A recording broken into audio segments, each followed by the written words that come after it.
Asaan keenya afaan Amaariffaan qophaa'e egaa nu eeyyamuu dhiistaniiti gabaabsinee magara eebbaatti deemna jechuudha.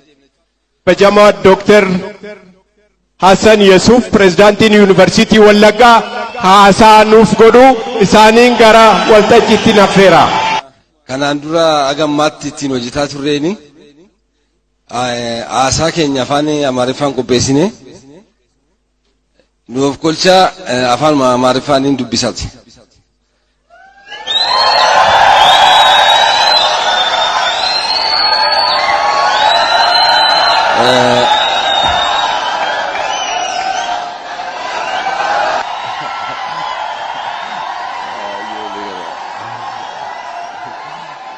Asaan keenya afaan Amaariffaan qophaa'e egaa nu eeyyamuu dhiistaniiti gabaabsinee magara eebbaatti deemna jechuudha.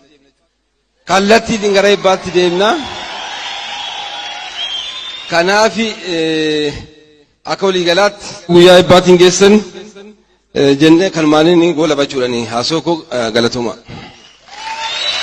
Afaan Amaariffaatiin akkan dhiyeessu sin gaafadha.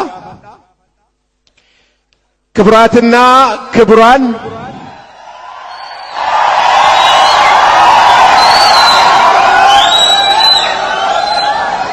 እንኳን ወደ ወለጋ ዩኒቨርሲቲ በደህና መጣችሁ።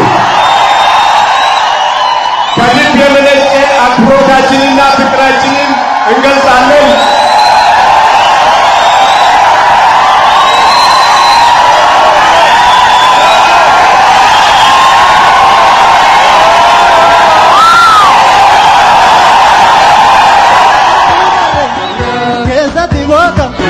Consiga moji, sinadu yusa, dokan siyadu, zirba tambusa,